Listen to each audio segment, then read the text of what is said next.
उस दिन जब वो स्कूल से बाहर निकली, उसके हाथ में सिर्फ एक मोबाइल नहीं था, उसके भाई का पूरा भविष्य थमा हुआ था। घर पहुंचकर उसने मोबाइल आदित्य के सामने रखा। धीरे धीरे उसने पूरा किस्सा सुनाया, अपनी मजबूरी, त्रिपाठी जी की संवेदना और फीस माफ करने का आश्वासन। कुछ पल कमरे में सन्नाटा रहा।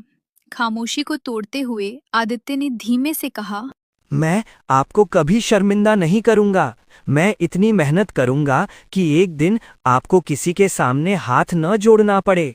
किरण की आंखों से आंसू बह निकले। अब पढ़ाई समझना उसके लिए आसान था और मेहनत करना उसकी आदत बन चुकी थी। बोर्ड के रिजल्ट में उसने शानदार प्रदर्शन किया और स्कूल में अपनी अलग पहचान बना ली। त्रिपाठी जी की आंखें चमक उठीं। रिजल्ट लेकर आते ही आदित्य ने अपनी बहन को खुशखबरी दी। आदित्य के बात सुनकर किरण की आंखों से आंसू रुक नहीं रहे थे। फिर वो बोली, आज माँ पापा होते तो मेरी ये खुशी सबसे पहले उन्हीं की होती। उधर दूसरी तरफ जब रिजल्ट आया तो सावित्री देवी का बेटा फेल हो गया। रिपोर्ट कार्ड देखते ही उनका चेहरा लाल पड़ गया। ये क्या रिजल्ट लाया है तू? फेल हो गया? मैंने कितनी बार कहा था पढ़ाई कर ले, मोबाइल छोड़ दे, दोस्तों के साथ घूमना कम कर दे, पर तुझे तो मेरी एक बात सुननी ही नहीं थी। बेटा सिर झुकाकर खड़ा रहा। माँ, मैंने कोशिश की थी, सच में की थी पढ़ने की, पर जितना पढ़ता था उतना ही समझ नहीं आता था।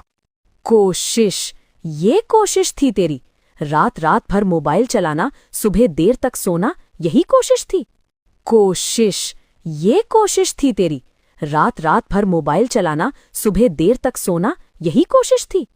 मैंने आपको पहले भी बताया था ना माँ, मुझे पढ़ाई में अच्छा नहीं लगता, दिमाग में बातें टिकती ही नहीं।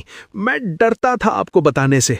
सुन ले ध्यान से, ये तेरे लिए आखिरी मौका है। अगर अगली बार भी तेरा रिजल्ट सही नहीं आया ना, तो मैं तुझे इस घर से बाहर निकाल दूंगी।